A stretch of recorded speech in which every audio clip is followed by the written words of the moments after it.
Assalamualaikum warahmatullahi wabarakatuh.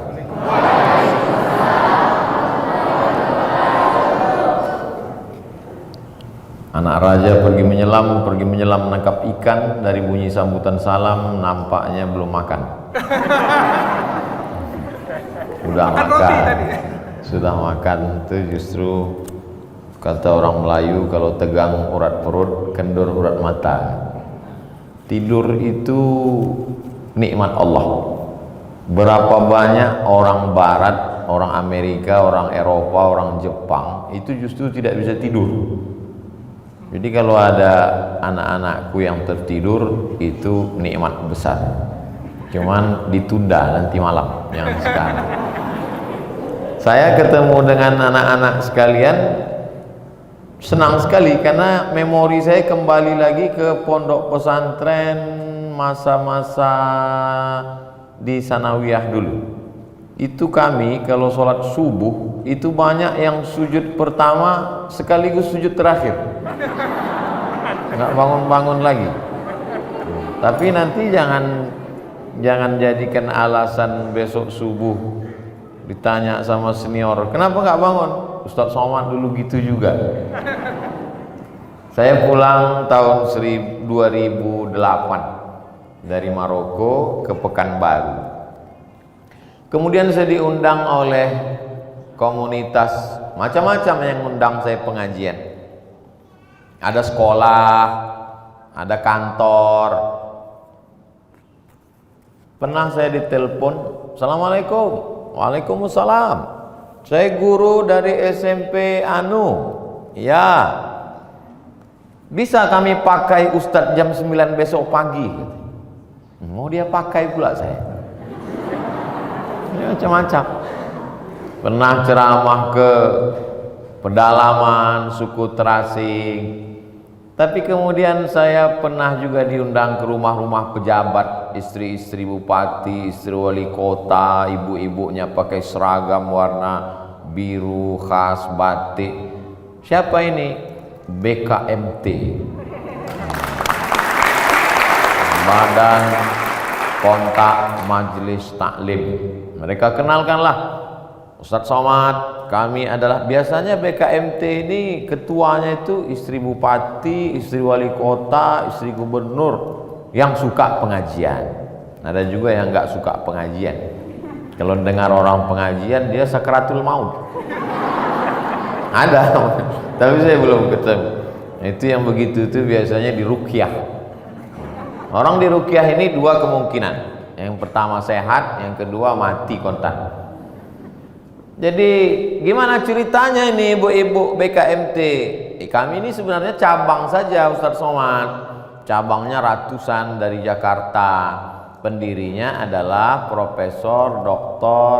Hajah Tuti Alawiyah. Oh, jadi saya sampai hari ini terutang budi dengan almarhumah Profesor Dr. Hajah Tuti Alawiyah. Untuk Kiai Haji Abdullah Syafi'i, untuk almarhumah Profesor Dr. Hajah Tuti Alawiyah, wa ila jami'il ulama al-amilin usulihim wa furu'ihim syai'un lillahi wa lahumul fatihah. A'udzu billahi minasyaitonir rajim. Bismillahirrahmanirrahim. Alhamdulillahirabbil alamin arrahmanir rahim maliki yaumiddin iyyaka na'budu wa iyyaka nasta'in ihdinas siratal mustaqim siratal ladzina an'amta 'alaihim ghairil maghdubi 'alaihim waladdallin. Amin. Man ahsana ilaikum, siapa yang sudah berbuat baik kepada kamu, fakafi'uhu, balaslah. Fa illam tajidu, kalau kamu tidak sanggup membalas, fad'u lahu, doakan. Jadi saya merasa terutang budi dengan almarhumah karena komunitas BKMT banyak saya isi kajian-kajian ibu-ibu itu. Tapi kemudian saya tak sempat membalas ketika almarhumah masih hidup. Hari ini saya datang ziarah ke makam beliau, bersilaturahim dengan anak-anak beliau, menemui murid-murid beliau. Tak dapat saya sebut satu persatu, yang besar tak dihimbau gelar, yang kecil tak disebut nama. Insya Allah semuanya dimuliakan Allah Subhanahu wa ta'ala. Amin. Kalau hidup Kiai Haji Abdullah Syafi'i itu sekarang umurnya 110 tahun. Lahir 1910, sekarang 2021, 111 tahun. Kalau almarhumah hidup umurnya 80 kurang 1 tahun. Tapi beliau mereka tidak mati, tidak meninggal dunia. Wala taqulu liman yuqtalu fi sabilillahi amwat. Jangan kau katakan mereka mati, bal ahya, mereka hidup. Buktinya mereka sudah meninggal tapi bisa mengumpulkan orang hidup. Berapa banyak orang yang disangka meninggal tapi masih bisa mengumpulkan orang hidup. Berapa banyak orang hidup justru tidak bisa mengumpulkan orang. Buktinya mana? Banyak kalau lebaran itu orang buka open house, nggak ada yang mau datang. Apa sebab? Wallahu a'lam bishawab. Tertutup pintu hati orang. Tapi hari ini mereka sudah meninggal dunia, kita yang hidup bisa kumpul datang. Itu menunjukkan bahwa jasad mereka yang tidak ada di tengah kita, tapi ruh, spirit, semangat mereka ada. Jadi sebenarnya saya datang tidak menceramahi, menasihati, tapi saya mengambil pelajaran berharga dari Kiai Haji Abdullah Syafi'i, dari Profesor Dr. Hajah Tuti Alawiyah almarhumah, bahwa mereka tidak pernah mati. Kata Nabi SAW, "Idza matal insan", kalau manusia mati, inqata'a, putus. Tapi mereka sampai hari ini tetap mengalir. Buktinya Al-Fatihah yang kita bacakan tadi sampai ke makam mereka. Kalau ada umat Islam yang ragu bacaan Al-Fatihah orang hidup ini tidak sampai, saya tidak bisa buktikan secara sains. Karena sampai sekarang memang dia tidak seperti SMS, ada reportnya. Fatihah Anda sudah sampai. Nggak ada. Jadi saya nggak bisa buktikan. Saya hanya sebutkan dalil-dalilnya saja. Bahwa ketika kita lewat di makam, kita ucapkan assalamualaikum ya ala diyar minal mu'minin wa inna insyaallah bikum lahiqun yarhamullahu mustaqdimina wal mustakhirin nas'alullah lana wa lakumul afiyah. Itu menunjukkan bahwa orang meninggal itu mendengarkan ucapan kita. Karena kalau dia tidak mendengar, mustahil kita diajarkan mengucapkan itu. Lalu kemudian ketika Nabi berziarah, dia belah pelepah korma, dia tusukkan di makam. Untuk apa ditusukkan pelepah korma itu ke makam? Karena ternyata pelepah korma bertasbih. Maka kata Imam Nawawi dalam kitab Al-Minhaj Syarah Sahih Muslim Ibn Al-Hajjaj, kalau pelepah korma saja bertasbih dan tasbihnya sampai untuk orang meninggal dunia, apalagi tahlil dan bacaan Quran dari orang beriman. Saya cuma sampai sebatas dalil itulah. Kalau tetap ada orang Islam yang ngotot mengatakan Fatihah itu tidak sampai, ya itu di luar kemampuan saya. Saya hanya bisa minta namanya lengkap. Nanti kalau dia meninggal saya kirim. Kalau nggak sampai ya cepat-cepat kasih kabar. Artinya sedang mengambil pelajaran dari almarhum, dari almarhumah, bahwa 110 tahun sampai hari ini orang tetap mengirimkan beliau Al-Fatihah. Alumni dari Libya, alumni dari Durman Sudan, alumni dari Al-Azhar Kairo, punya murid-murid lagi dari mulai subuh pukul 4.30, pukul 3.30 anak-anak sudah berzikir, baca Quran, berdoa, bersyahadat, bertasbih, mengalir ke makam mereka. Jadi sebetulnya saya sedang mendapatkan teguran pada diri saya sendiri, Abdul Somad. Mungkin ketika kau masih hidup kau berceramah orang ramai, belum kau meninggal saja ceramah sudah berhenti. Kenapa? Gak dapat surat izin. Belum meninggal lagi, sudah ceramah sudah putus. Tapi ada orang yang apapun terjadi sudah meninggal tetap mengalir. Maka bangunlah lembaga pendidikan, lembaga sosial, lembaga dakwah. Hari ini tiga-tiganya berjalan. Dakwah BKMT berjalan sampai ke pelosok kampung. Ibu-ibu camat, istri-istri camat, istri-istri lurah ikut semua BKMT. Kenapa? Karena istri bupati ikut. Ar-ra'iyah ala dini mulukihim. Begitu kata Imam Abdurrahman Ibnu Khaldun, seorang sosiolog muslim dari Tunisia. Rakyat mengikut agama penguasanya. Kenapa istri-istri camat, istri-istri lurah, istri-istri kades itu semangat ikut ngaji? Karena istri bupati ngaji. Kalau istri bupati susah nih. Ya dia ikut apa? Jadi ketika dia ikut pengajian, ceramah, Ustaz Abdul Somad datang, mereka hadir semua. Kenapa? Dan siapa yang mendapatkan pahala itu? Jadi kalau hari ini orang ada mengatakan LML, multi level marketing, yang bonusnya 5-10%, ada yang 100%, 100% yang melaksanakan, 100% yang punya ide zaman dulu. Man sanna fil islami sunnatan hasanatan, siapa yang membuat kebaikan, falahu ajruha, dia dapat pahalanya, wa ajru man amila biha, dan orang yang melakukannya setelah dia meninggal dunia. Almarhumah meninggal 2016, hari ini 2021. BKMT tetap bersemangat, ibu-ibu tetap, ustadz pun memberikan tausiah sampai hari kiamat pahalanya mengalir ke makam almarhumah insyaallah. Pentingnya dakwah. Hanya saja orang memahami dakwah ini ceramah, kultum, tausiah. Dakwah yang lebih hebat daripada itu adalah dakwah dengan kekuasaan. Jadi almarhumah dulu betul beliau singa podium. Sampai hari ini saya belum melihat ada perempuan Indonesia yang ceramah berapi-api di atas mimbar seperti almarhumah. Lama tadi saya merenung di jalan, siapalah agaknya, belum nampak saya. Tapi insya Allah anak-anakku di depannya akan melanjutkan di masa akan datang. Sekarang memang belum bisa kita lihat karena pakai masker. Tadi ketika berdiri saya pun, berikut ini mari kita lihat persembahan dari anak-anak siswa-siswi kita. Dalam hati saya, ini suaranya keluar apa enggak ini? Soalnya pakai masker, ternyata keluar. Malah curiga pula dalam hati saya. Ini jangan-jangan sudah dipersiapkan suaranya keluar dari suara. Itu tadi asli suara. Masya Allah, tabarakallah. Artinya apa? Bahwa memang ada kaderisasi persiapan dari sekarang. Makanya saya kemana-mana tausiah, panitia, tokoh masyarakat, alim ulama selalu mengkhawatirkan Ustaz Abdul Somad, Ustaz mesti punya kader pelanjut.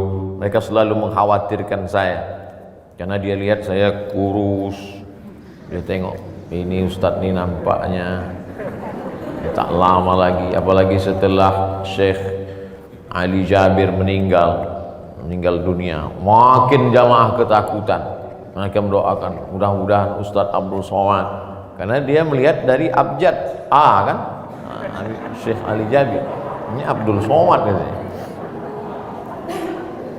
Orang kalau paham hakikat hidup, dia tidak akan khawatir tentang kematian. Kenapa?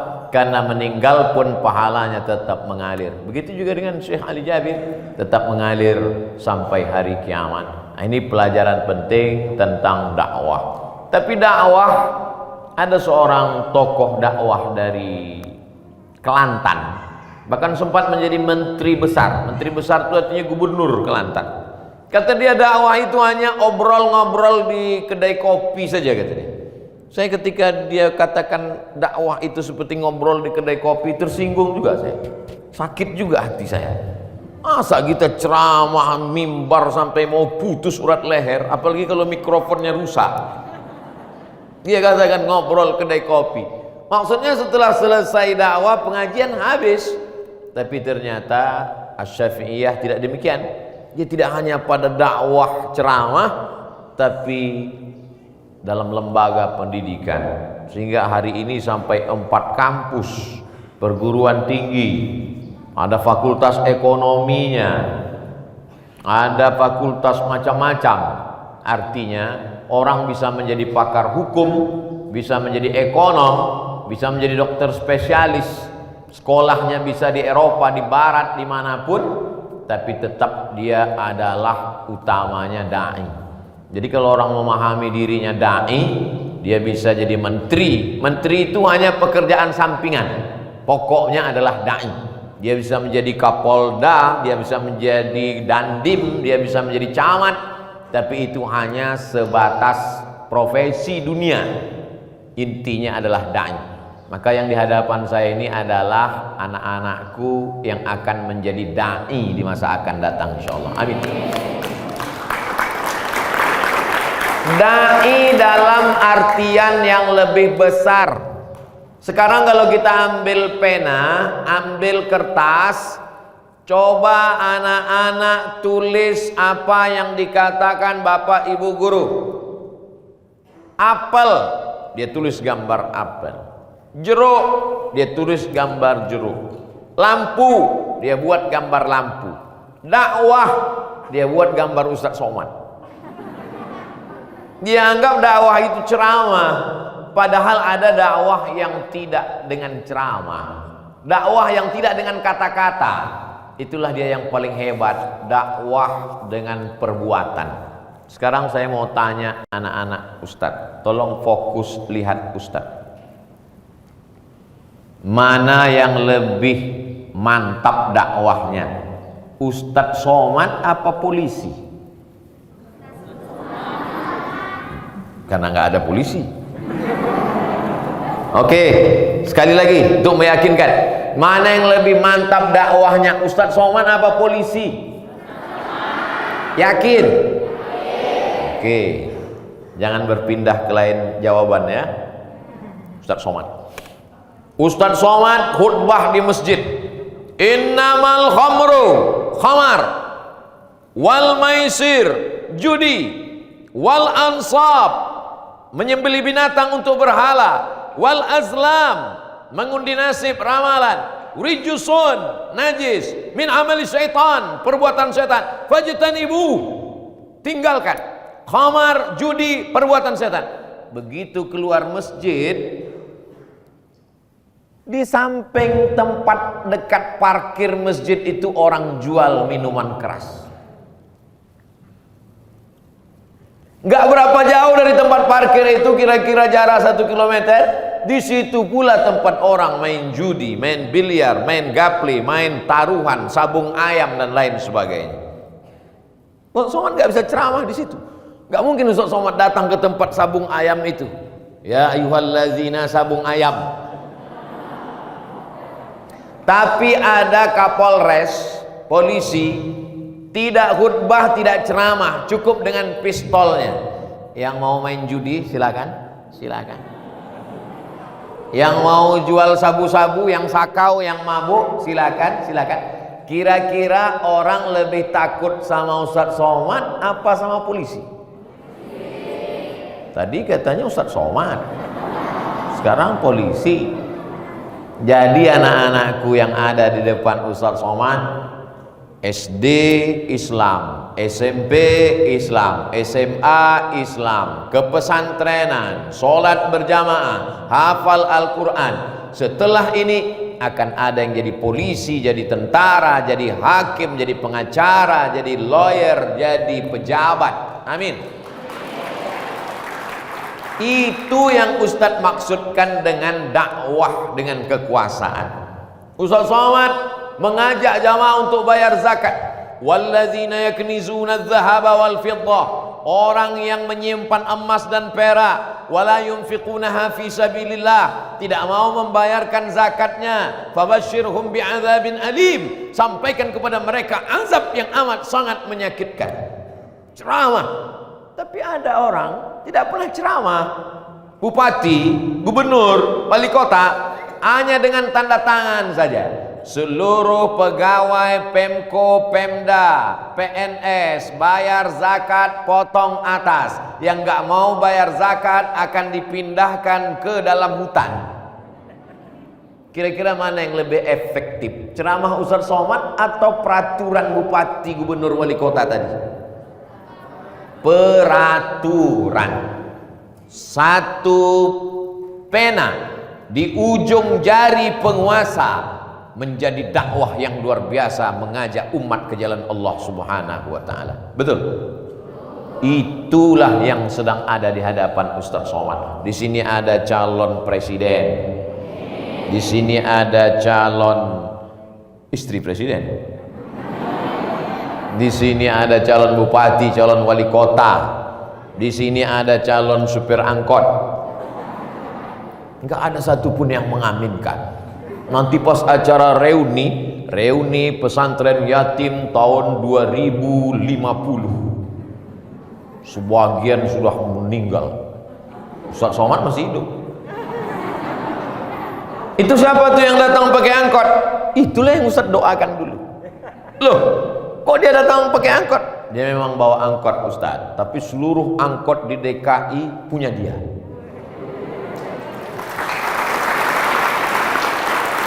Memang matri.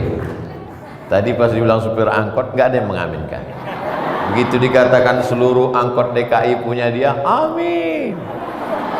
Karena memang dengan materi lah kita bisa menolong agama. Gedung yang cantik dan indah, termasuk gedung kita ini, termasuk masjid dengan nama almarhumah di depan. Ini semua dengan materi. Artinya apa?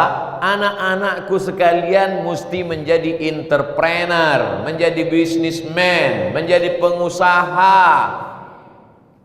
Negeri kita ini subur luar biasa. Kalau mau nanam pohon kayu di Madinah, itu keran airnya mesti hidup di bawah.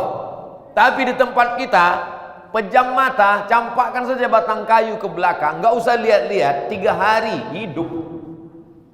Pohon apa? Pohon ubi. Hidup, nggak akan mati. Saya di gurun pasir Sahara di Maroko, di tepi-tepi rel kereta api itu, ketika naik kereta api dari Casablanca ke Rabat, itu yang kelihatan hanya pohon kaktus saja. Pohon kaktus itu dilihat tidak enak, buahnya pun anyep, nggak ada cantiknya. Tapi tempat kita bunga-bunga indah luar biasa. Dari tanah yang subur, di atasnya minyak, di bawahnya minyak, di bawahnya ada gas, di bawahnya ada uranium, di bawahnya ada batu bara, di atas ada minyak kelapa sawit, minyak kelapa. Negeri ini luar biasa. Maka sebenarnya tidak ada negara yang rakyatnya miskin. Kapan itu? Di masa akan datang. Negeri ini akan tetap negeri baldatun thayyibatun wa rabbun ghafur, dengan anak-anak yang ada di hadapan Ustadz Somad. Harapan ada di tangan kalian. Abdul Somad sampai hari kiamat tetap jadi Ustadz. Abdul Somad tidak akan mungkin naik derajatnya jadi apapun. Ustadz, selesai, tamat. Innalillahi wa inna ilaihi raji'un. Shadaqallahul azim. Tapi anak-anakku akan menjadi orang-orang yang luar biasa. Ketika mereka menjadi orang yang luar biasa, mereka berdoa di tengah malam, mereka sholat, sampai pahalanya kepada almarhum Kiai Haji Abdullah Syafi'i, sampai pahalanya kepada almarhumah Profesor Dr. Hajjah Tuti Alawiyah, dan sampai juga pahalanya kepada Abdul Somad. Betul apa enggak? Saya sangka tadi diam nggak setuju. Masa iya sampai ke Ustaz Abdul Somad? Dia kan ceramah cuma sekali ke tempat kami. Sekali untuk mengambil barokah nama pernah menyampaikan tausiah. Jadi saya datang kemarin ini berziarah bersilaturahim, berziarah membalaskan budi baik almarhumah, berziarah untuk mengambil barokah dari orang-orang yang sudah beramal soleh sebelumnya. Dakwahnya sudah, pendidikannya sudah, sosial. Kalau hari ini sekolah pesantren yatim 250 orang. Tadi Pak Profesor mengatakan 1 bulannya ratusan juta, dan dana itu datang dari hamba-hamba Allah, datang dari jaminan Allah. Tak ada yang sulit bagi Allah. Innama amruhu idza arada syai'an ayyakula lahu kun. Tapi coba kita lihat berita, anak yatim bunuh diri karena diminta uang sekolah, malu datang tidak bisa ujian. Anak yatim tidak bisa sekolah, macam-macam berita yang kita baca itu di internet, di medsos, di portal media, di harian, koran. Artinya mesti ada 10.000 lembaga meniru seperti yang dilakukan oleh Syafi'iyah. Mesti. Dari mulai Sabang sampai Papua, Karena kalau tidak, ini tidak akan terselamatkan. Berapa banyak dimurtadkan? Dimurtadkan karena mereka perlu makan. Makan tidak bisa ditunda. Kalau sudah perut keroncongan, maka mata menjadi gelap. Tidak lagi mana tahu halal haram. Orang kalau sudah tidak bisa sekolah, tidak dapat pendidikan yang layak, maka anak-anakku menjadi anak-anak yang bersyukur. Cuman kadang kita kalau nikmat itu ada di depan kita, kita susah mensyukurinya. Nikmat telunjuk saja. Nikmat telunjuk ini kita tidak mensyukuri karena dia ada terus. Coba kalau telunjuk ini tiba-tiba sakit, kanan sakit, kiri pun sakit. Disitulah baru kita tahu nikmat telunjuk. Begitu juga kalau mau mensyukuri nikmat, coba pergi ke lampu merah. Lihatlah anak-anak yang seusia kita mencari duit bukan untuk bayar uang sekolah, hanya untuk makan. Jadi anak-anakku bisa sekolah free, gratis. Manfaatkan kesempatan ini sebaik-baiknya buat berprestasi. Tadi ibu sudah menyebutkan bahwa ini berprestasi antar SD se-Indonesia, bukan kaleng-kaleng ini. Ini aluminium kelas tinggi. Maka prestasi ini terus dipertahankan. Kalau kamu memang batu permata, insya Allah 2-3 kali gesek menjadi batu permata yang akan diikat dengan emas murni 24 karat, akan disematkan di tangan seorang ratu yang cantik jelita. Dan ketika dia memakai permata dengan cincin yang cantik itu, semua yang melihat dia berdecak kagum. Semua orang akan melihatnya seperti melihat kucing.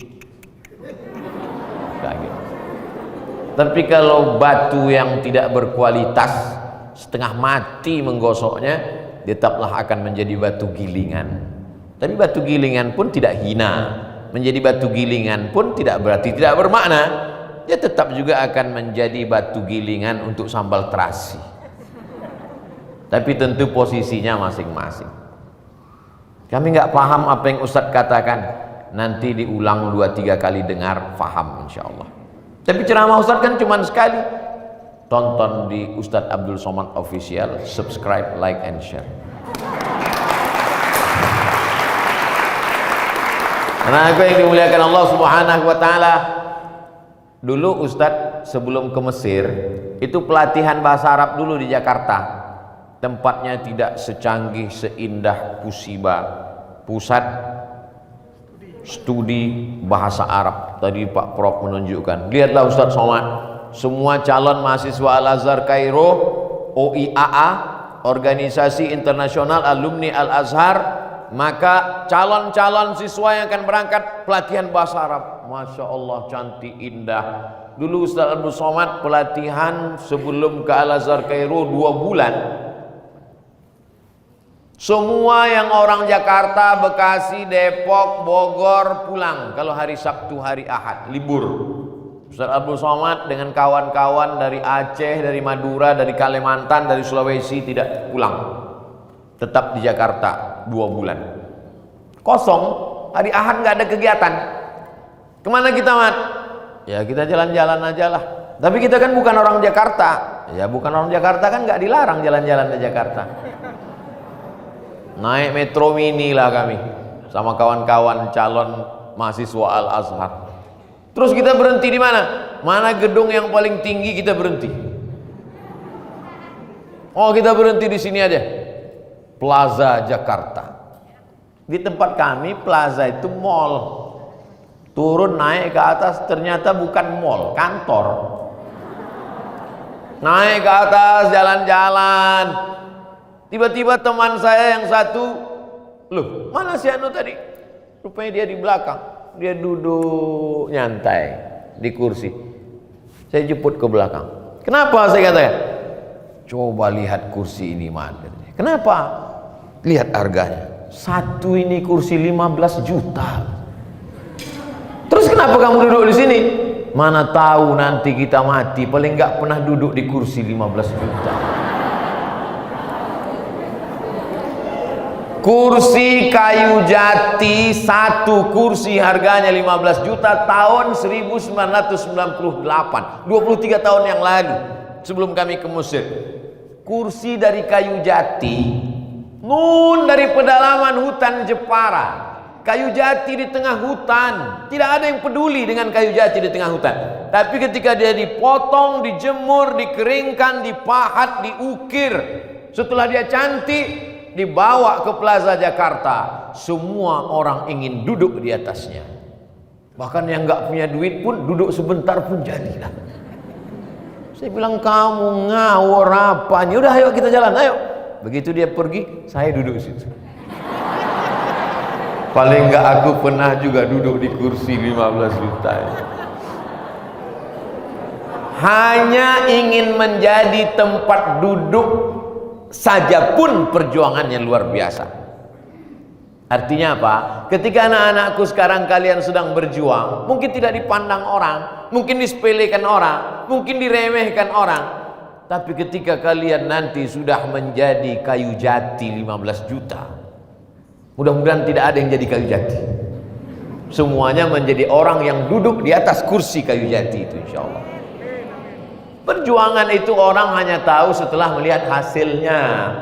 Nanti alumni dari pesantren Yatim Asy-Syafi'iyah menjadi menteri, menjadi gubernur, menjadi pejabat, menjadi orang kaya, menjadi milioner, menjadi konglomerat. Sampai beritanya ke Pekanbaru Riau, kenal Ustadz Abdul Somad, ini ada berita alumni. Oh, itu santri saya, murid saya. Kenal Ustadz dengan dia? Mungkin saya nggak kenal dia, tapi dia pasti kenal sama saya. Ini putu kami dulu kan.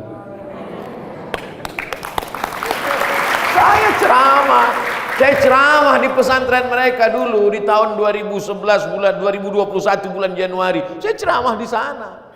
Oh, waktu itu dia sekolah situ, Ustaz. Mungkin udah taman, nggak tahu lah. Pokoknya saya pernah sih. Kalau sama yang ditangkap KPK itu saya nggak kenal. Semua orang akan mengakui kalian, anakku.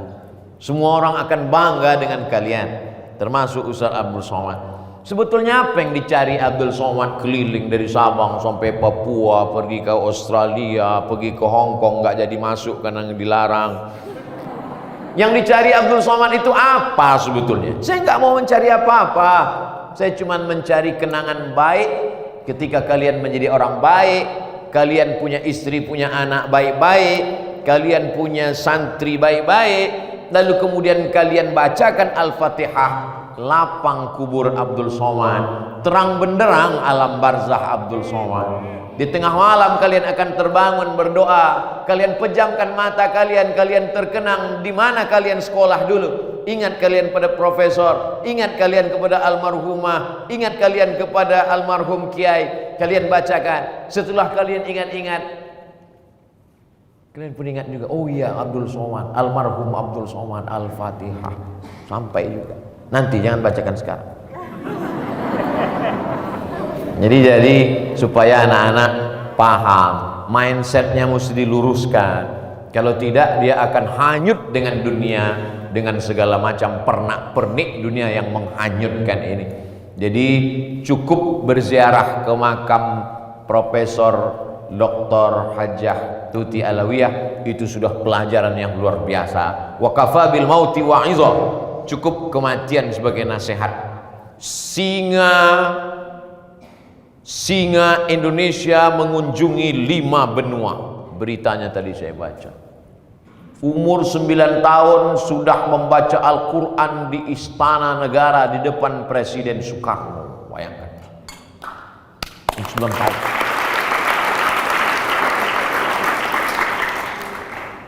Yang umur 9 tahun angkat tangan. Udah lewat semua.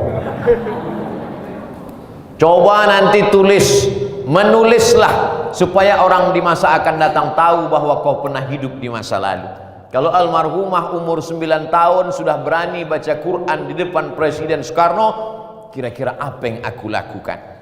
Muhammad Al-Fatih umur 21 tahun menaklukkan Konstantinopel, membangun masjid, merubah namanya menjadi Istanbul. Lalu engkau? Aku sudah menaklukkan 3 gadis pujaan hati. Apa karya yang sudah kita buat untuk bangsa Indonesia, untuk umat? Negeri ini amat sangat mengharapkan orang-orang. Banyak orang pintar, anakku. Negeri ini tidak kekurangan anak orang pintar.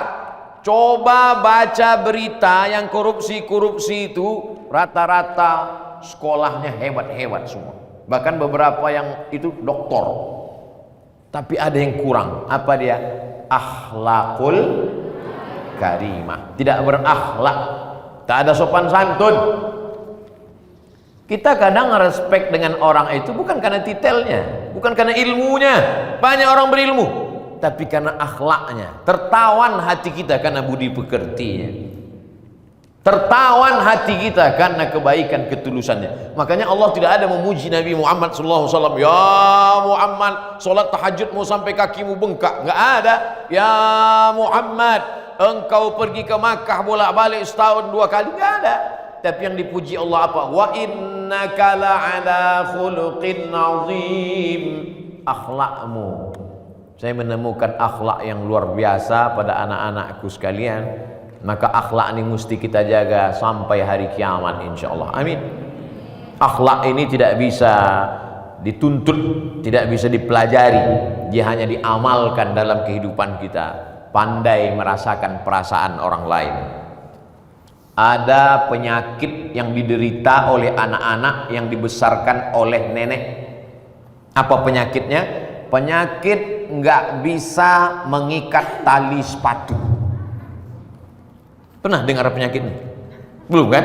Selama ini penyakit dengar yang paling populer COVID. Selama ini penyakit jantung koroner. Selama ini penyakit tulang. Ada penyakit namanya tidak pandai mengikat tali sepatu. Penyakit ini diderita oleh anak-anak yang dibesarkan oleh kakek dan nenek. Bapaknya sibuk, emaknya sibuk, lalu anak ditumpangkan, dititipkan ke kakek dan nenek. Kakek dan nenek sangat sayang kepada cucu. Belum lagi dia mau, baru terlintas di pikirannya, sudah mau makan, belum bilang makan, baru bilang ma. Belum habis kalimatnya, baru ma, belum kan, sudah disuapkan. Belum sudah dicebokkan. Cebok langsung. Baru matanya melihat sepatu, sudah diikatkan. Mau makan, disuapkan. Semuanya. Akhirnya apa yang terjadi? Ketika kakek meninggal, ketika nenek meninggal, ini cucu tidak kekurangan apapun, punya rumah, punya mobil, punya uang, tapi ada satu, dia tidak punya kemampuan untuk hidup. Mudah stres, mudah depresi, tidak kuat menjalani hidup. Jadi lama saya berpikir, kenapalah dulu kami sekolah ke Mesir, habis itu pergi ke Maroko, habis itu pergi ke Sudan, habis itu masuk ke dalam hutan. Quran yang dibaca di Medan, di Pekanbaru, di Jakarta dengan yang di Mesir sama, nggak ada bedanya. Bahasa Arab sama yang dipelajari di Maroko dengan di Jakarta. Lalu sebenarnya pergi jauh-jauh itu untuk apa? Untuk supaya belajar hidup, bagaimana mandiri. Berbeda antara orang jalan santai dengan lari dikejar anjing. Kau kenapa larimu nggak kencang? Ya nggak ada yang ngejar. Adik-adik kalau mau nanti mana tahu ada lomba lari latihannya, yaitu ikatkan bangkai tikus, kasih anjing herder 3 dari belakang. Itu bisa kencang, kalah Valentino Rossi. Apa sebetulnya ingin Ustaz Somad sampaikan? Menjadi yatim bukan kehinaan, menjadi yatim bukan takdir buruk, tapi ada rahasia di balik itu. Imam Syafi'i yatim, Syekh Yusuf Al-Qardawi yatim. Puncaknya adalah Nabi Muhammad sallallahu alaihi wasallam.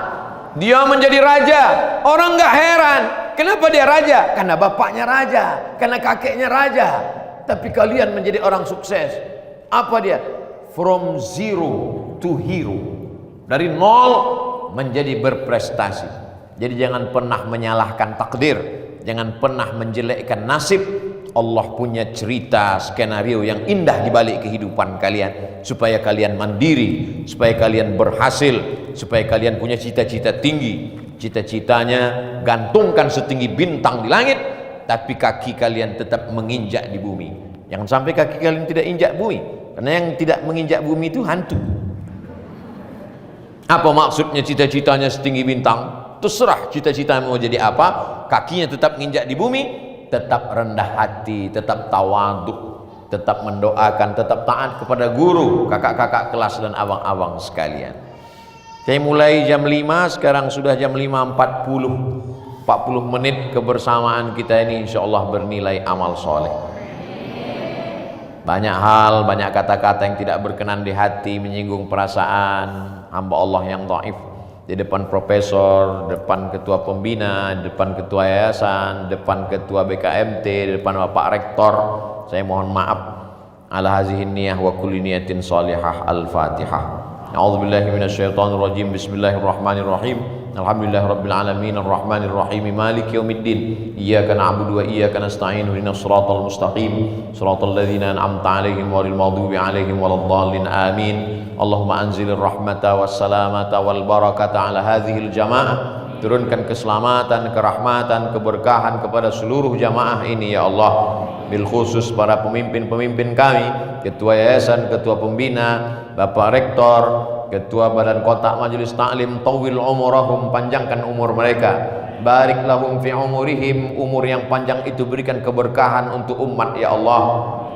Allahumma anzilna munzalan mubarakan wa anta khairul munzilin. Tempatkan kami di tempat yang penuh berkah, karena engkaulah sebaik-baik penempat makhlukmu ya Allah. Hasbunallah wa ni'mal wakil, ni'mal maula wa ni'man nasir, wa la hawla wa la quwata illa billahil aliyil azim. Allahumma ja'al abna'ana wa banatina minas salihin was salihat. Jadikan anak-anak kami, santriwan santriwati, anak-anak yang saleh dan salihah, min huffazil Quran wal hafizat, menjadi para penghafal Quran, minal mujahidina fi sabilika bi amwalihim wa anfusihim. Mereka akan menolong agamamu dengan harta, kekuasaan dan jabatan yang kau titipkan di pundak mereka ya Allah. Wahfazhum min kulli su' wa syarr, jaga mereka dari segala perbuatan jelek, tercela, mungkar. Adapun para pendahulu kami, bil khusus almarhum al-maghfurlah Kiai Haji Abdullah Syafi'i, Profesor Dr.